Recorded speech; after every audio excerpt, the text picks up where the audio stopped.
This is a very interesting situation. Chad Ochocinco, Chad Johnson, claims Jamar Chase is going to get done a long-term deal with the Bengals this week. He expects us to get the long-term deal done with Jamar Chase this week, and then further claims that if we don't, he believes Jamar Chase will not step on the field without a new contract, meaning he won't play this season without a new contract. Which, wow, that's two very big statements, okay? Statement one is obviously crazy because Mike Brown's already said that we're not working on a contract with him this year. Now, of course, at the end of the day, Mike Brown has no say. He has no control. He can't really do or say anything that really meaningful because, as he said this offseason, last year, he was thinking about benching Joe Burrow to start the first 4 weeks of the season. He wanted to bench Joe, and he was going to tell Joe he wanted to bench him. That ends up not happening because, again, Mike Brown, who used to have a lot of power, a lot of say-so, doesn't anymore. It's now Zach Taylor, Duke Tobin, Katie Blackburn. That's who has the power now. It's no longer the power with Mike Brown. So Mike can really say whatever he wants. If the terms are agreed upon and they're done with, then yeah, Jamar Chase will get done this contract.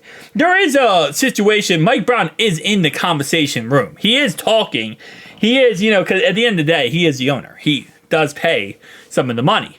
So with that being said, he is in there and he does have some say, so I don't want to completely just act like he's like a puppet, but he has a lot less control than he used to, which I think is for the best in all honesty. But with that being said, yeah, he's gonna, if everyone else agrees, Zach Taylor, obviously Zach doesn't have that much say so when it comes to contract negotiations, but he is in there. Duke Tobin, the agent, Katie Blackburn, if everything works out and everyone agrees with it, I would love this. I think everyone would love this. I don't think any Bengals fan is going to sit there and say, oh, we shouldn't pay Jamar Chase. Like, yeah, pay Jamar Chase. Give him the money. Right? Like, especially when it comes down to logical stuff here, paying him later is just going to cost you more money. The sooner you pay him, the more money you're going to get, or the less money you have to pay him overall wise. And because of the fact he has 2 years left on his contract, this year, which he'll be making $1 million, by the way, next year, $25 million, because it's a fully guaranteed 5th-year option, we could put those 2 years onto a 3-4 year extension and have Chase locked up on this team for the next 4 or 5 years, which would be amazing, right? Just to have Chase and know, okay, we have that figured out. We have Joe figured out. Obviously, T, love to get that figured out. It probably won't happen based on what we've heard and what all the expectations are. But at least we got Chase figured out. But the second part, again, definitely puts me in kind of a bind. And the reason why I say that is because the CBA is not pro-player when it comes to players sitting out, okay? It is not. It is not friendly to players. Now, Chris Jones last year sat out for, I believe, 8 weeks of the season, which is the most you can sit out before you have to play. And I don't mean like, oh, well, they suggest you play. No, you have to play. One, you'll get fined. But two, after week 8, if you don't play, the season doesn't count. And you might say, well, he's proving a point. He won't be proving a point. Because if the season doesn't count, he's going to have to play next year as if it is this year. So he'll play next year on a $1 million contract. If he doesn't play next year, he'll play the following year on a $1 million contract. And eventually he'll have to retire because he will continuously not play. So the perspective of a player sitting out or refusing to play, it really isn't as easy for the player as it used to be. In the old days, you could do this. Nowadays, you can't really. You miss training camp, you get fined. You miss practices, you'll get fined. Yeah. Anyway, so I think I said that correctly. I know some people said last video, like, don't apologize if you say something wrong. I try my best. I really do to always say words correctly. And sometimes I think I am, and sometimes I don't. And it does irk me a little bit. But anyway, so beside the point. Enough rambling here.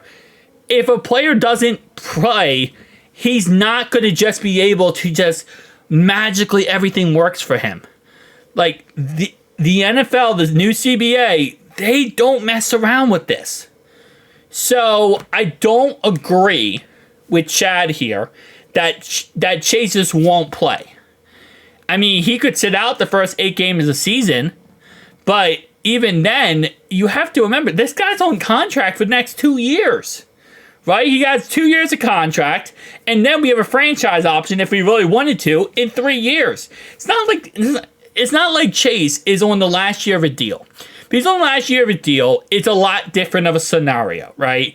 Because then it's like, okay, well, this, and this. Kind of like with Trey Hendrickson here, and I know Trey, shout out to him for this, because he actually did come out and say that he's going to practice, he's going to training camp, he's going to give it his all, because he said there is a side to this that is business and a side to this that is football. And it would be letting his teammates down if he tried to put business over football. So he's done a great job of being a leader about this and kind of going out there and doing him. I'm not trying to take a shot in any way at Jamar Chase. I think Chase is also a leader, but I'm going to give credit where credit's due when it comes to Trey Hendrickson.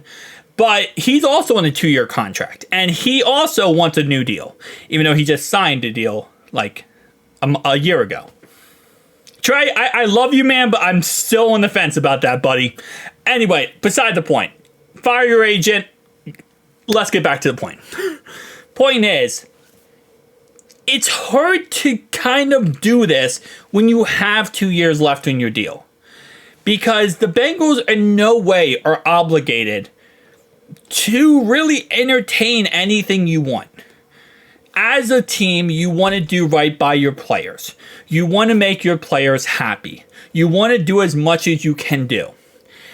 But you have to remember, and I think this is a fault of the Bengals, and I will say 100% this is a fault, they are very stubborn.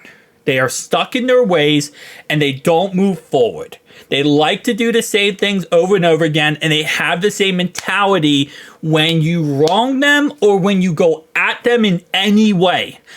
Chase hasn't done that, but it's a mentality that is kind of like, oh, you're against me? Good, because I wanted you to be against me. And it's a thing we need to get through, and get past. Because we have let players go in the past, because we haven't paid them. We have made players upset because of this. I'm not saying you guys sit there and act like, you got to be like a yes man to players. As a team, you had to have some control and the players be happy. But like to a certain degree, we need to move forward with how we operate on certain things. And I think we will eventually, but this is kind of stuck in your ways in this whole concept. But I don't think Chase is going to sit out. Personally speaking, I do not, I haven't heard anything about Chase sitting out. I know Chad. I love Chad. I mean, my whole entire wall is covered with Chad Ochocinco. I love the man.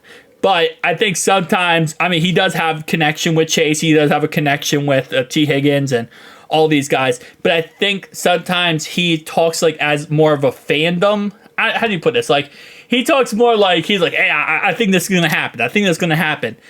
And it doesn't always happen. Sometimes it does, sometimes it doesn't. I think he's Chad. That's the best way to put it. You got to love him because that's who he is.